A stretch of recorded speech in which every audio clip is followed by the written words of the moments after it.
माघ मास का पूनम मसीहा का व्रत कथा सुने तो इस कथा सुनने से बहुत शुभ होता है।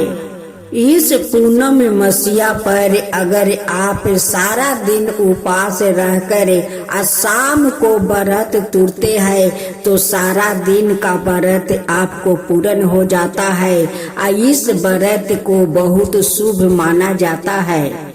अगर इस पूनम मसीहा पर आप व्रत रखते हैं तो ब्राह्मण को बुलाकर घर पर आप कथा सुन लेते हैं तो ये सबसे ज्यादा शुभ माना जाता है। अगर आप ब्राह्मण को नहीं बुला सकते हैं तो आपका घर में जो पुस्तक है सत्यनारायण भगवान का, उससे 2 लाइन आप पढ़ लीजिए। उससे भी सत्यनारायण भगवान प्रसन्न हो जाते हैं। एक बार दशोदा जी कृष्णा जी से कही, हे कृष्णा, तुम सारे संसार का रचयिता हो, पालनहार हो। आज कोई ऐसा उपाय मुझसे कहो जिससे करने से स्त्रियों का सौभाग्य की प्राप्ति होगी, उनकी सभी मनोकामनाएं पूर्ण हो जाए। श्री कृष्णा कहने लगे, हे माता, मैं आपको एक उपाय विस्तार से बताता हूँ। सौभाग्य की प्राप्ति के लिए स्त्रियों को 32 पूनम मसीहा का व्रत करना चाहिए। श्री कृष्णा जी आगे कहने लगे कि इस धरती पर एक राजा चंद्र हंस की अनेक प्रकार के रत्नों से परिपूर्ण कातिका नाम की नगरी थी। वहाँ पर धनेश्वर नाम का एक ब्राह्मण था और उसकी स्त्री अति सुशील और रूपवती थी। दोनों ही उन नगरी में बड़े प्रेम के साथ रहते थे। घर में धन धनाई आदि की कमी नहीं थी। उनको केवल एक ही दुख था कि उनके कोई संतान नहीं थी। इस कारण वो अत्यंत दुखी रहते थे। एक समय एक तपस्वी उस नगरी में आया। वो तपस्वी उस ब्राह्मण के घर को छोड़कर अन्य सब घरों से भिक्षा लेकर भोजन किया करता था।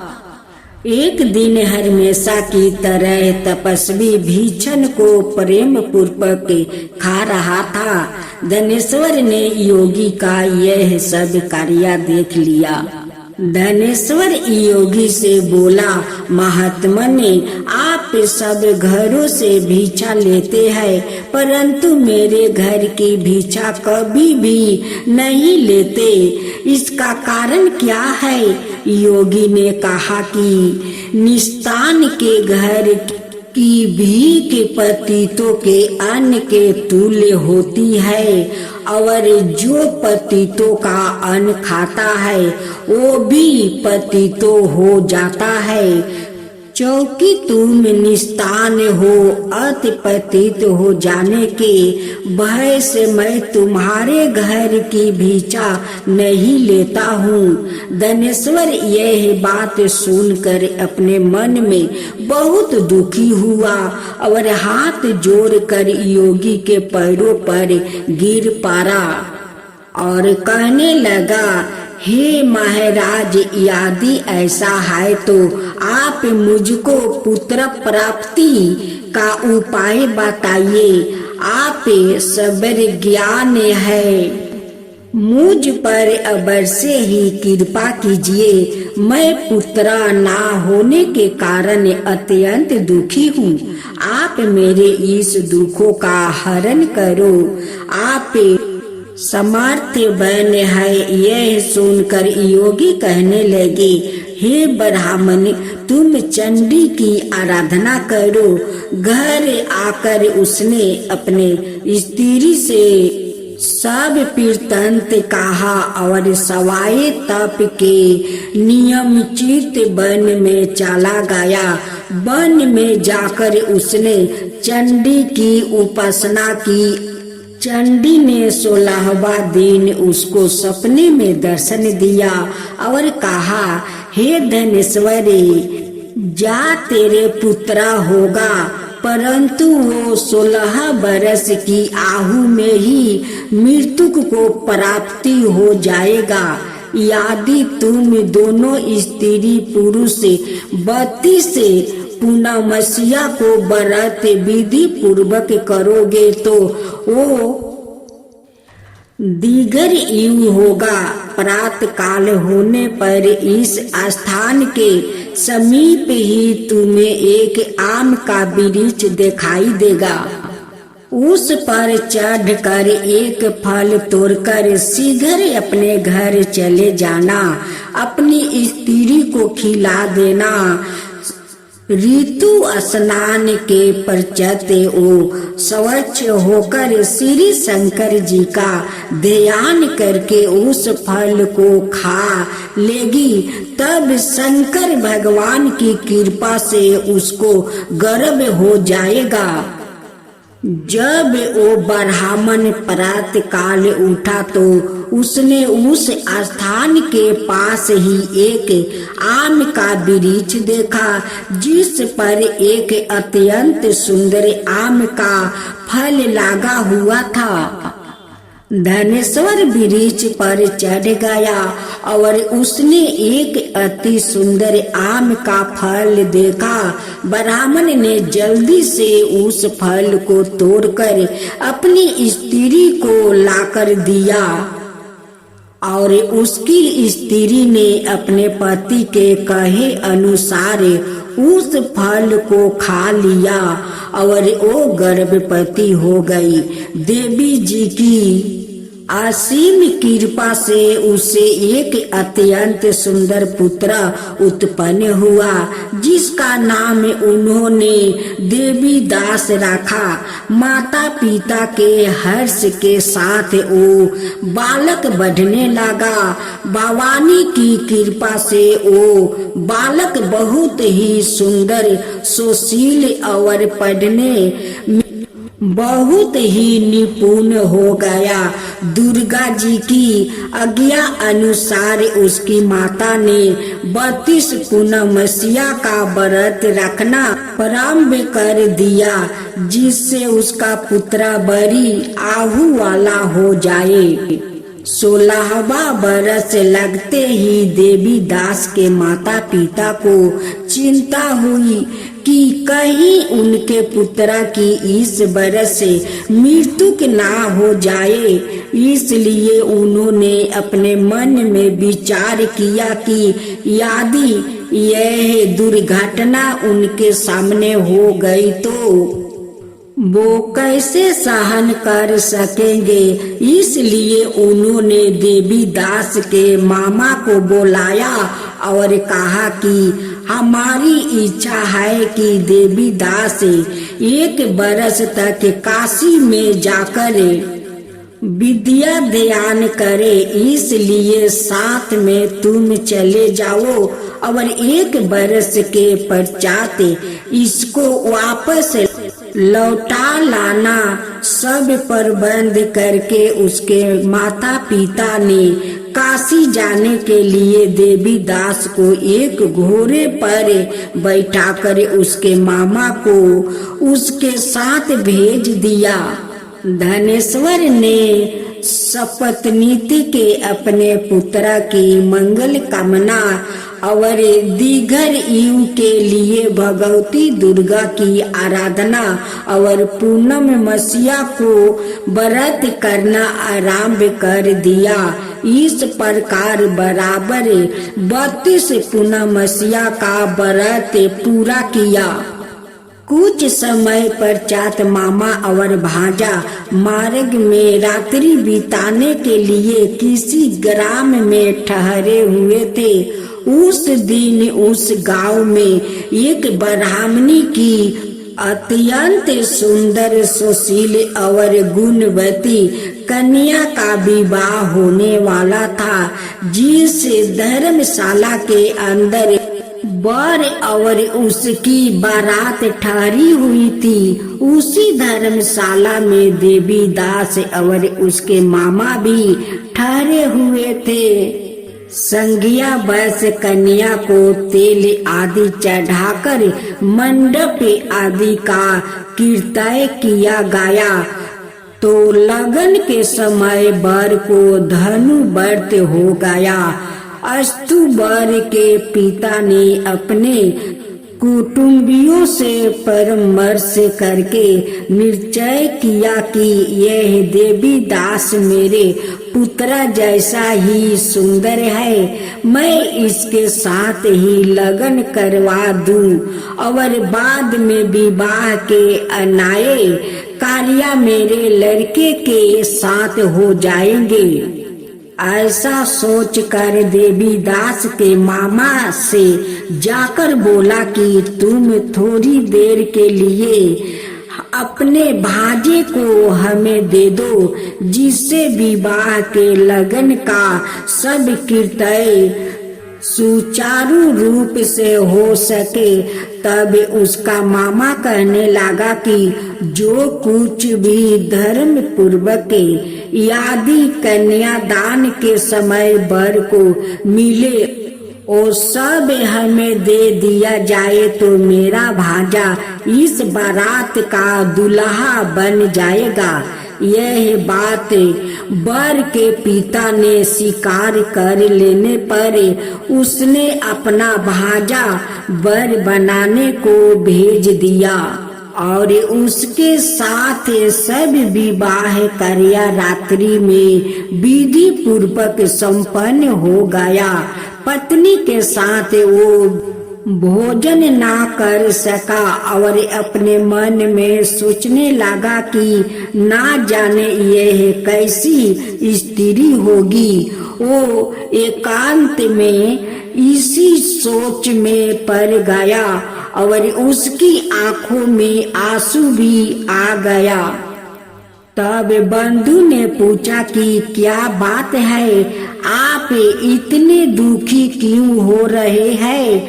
तब उसने सब बातें जो वर के पिता वो उसके मामा से हुई थी उसको बतला दी। तब कन्या कहने लगी कि यह ब्रह्म विवाह के विपरीत हो सकता है। देव ब्राह्मण और अग्नि के सामने मैंने आपको ही अपना पति बनाया है, इसलिए आप ही मेरे पति है। मैं आपकी ही पत्नी रहूंगी, किसी अन्याय की कदापि नहीं। तब देवदास ने कहा ऐसा मत करिए, क्योंकि मेरी आहु बहुत थोड़ी है, मेरे पश्चात आपकी क्या गति होगी। इन बातों को अच्छी तरह विचार लो।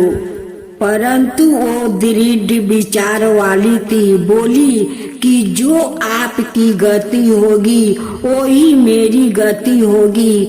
हे स्वामी, आप उठिए और भोजन करिए, आप निश्चय ही भूखे होंगे। इसके बाद देवी दास और उसकी पत्नी दोनों ने भोजन किया और शेष रात्रि तक वो सोते रहे। प्रातःकाल देवी दास ने अपनी पत्नी को 3 नागों से जोड़ी हुई एक अंगूठी दी, एक रुमाल दिया और बोला, हे प्रिय, इसे लो और संकेत समझ कर अस्थिर चिंत हो जाओ। यदि मैं जीवित रहा तो अवश्य आपसे आऊंगा, अनाथ समझ लेना मेरी मृत्यु हो गई है। यह समझा कर वो चला गया। परत काल होते ही वहाँ पर गजे बजे बजने लगे और जिस समय विवाह के कार्य संपन्न करने के लिए वर और सब बाराती पंडाल में आए तो कन्या ने वर को भली प्रकार से देखकर अपने पिता से कहा कि यह मेरा पति नहीं है, मेरा पति वही है जिसके साथ रात्रि में मेरा पानी ग्रहण हुआ था, उसके साथ मेरा विवाह नहीं हुआ है। यदि यह वही है तो बताइए कि मैंने इसको क्यों दिया। मधुपर के और कन्यादान के समय जो मैंने भूषणादि दिए थे उन्हें दिखाइए, और रात में मैंने क्यों गुप्त बातें कही थी वो सब सुनाइए। पिता ने उसके कथन अनुसार वर को बुलाया। कन्या की यह सब बातें सुनकर वो कहने लगा कि मैं कुछ नहीं जानता। इसके पश्चात लज्जित होकर वो चला गया और सारी बारात भी अपमानित होकर आपस लौट गया। इस प्रकार देवीदास काशी चला गया। जब कुछ समय बीत गया तो काल से परीत होकर एक सर्प रात्रि के समय उसको डांसने के लिए वहाँ पर आया, परंतु व्रत के प्रभाव से उसको काट ना पाया, क्योंकि पहले ही उसकी माता ने 32 पूर्णिमा का व्रत कर रखी थी। इसके बाद मध्याह्न के समय सवाए काल वहाँ पर आया और उसके शरीर से उसके प्राणों को निकालने का प्रयत्न करने लगा, जिससे वो मूर्छित होकर पृथ्वी पर गिर पड़ा। भगवान की कृपा से उसी समय पार्वती जी की साथ श्री शंकर जी वहाँ पर आ गया। उसको मूर्छित दशा में देखकर पार्वती जी ने भगवान शंकर से प्रार्थना की कि हे महाराज, इस बालक की माता ने पहले 32 पूर्णिमा का व्रत किया है, जिसके प्रभाव से इसका मृत्यु के दोष कट गया है। भवानी के कहने पर भक्त बस्तल भगवान शिव जी ने उसको प्राण दान दे दिया। इस व्रत के प्रभाव से काल को भी पीछे हटना पड़ा और देवीदास सवाए उठ कर बैठ गया।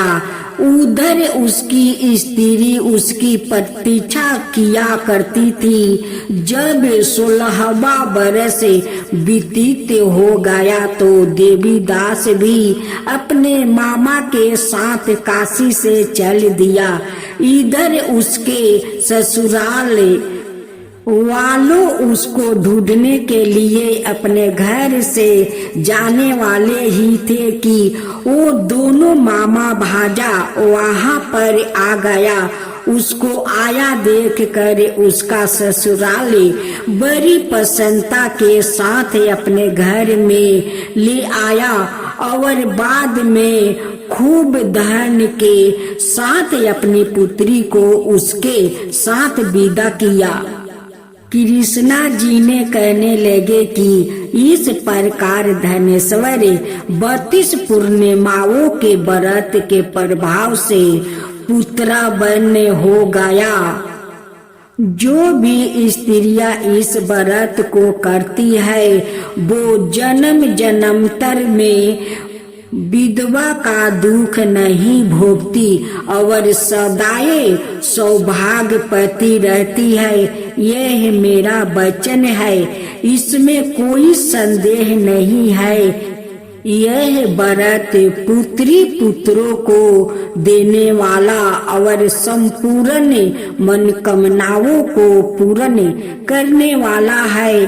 32 पूर्णिमाओं के व्रत करने से व्रती की सब इच्छाएं भगवान शिव जी की कृपा से पूर्ण हो जाती है।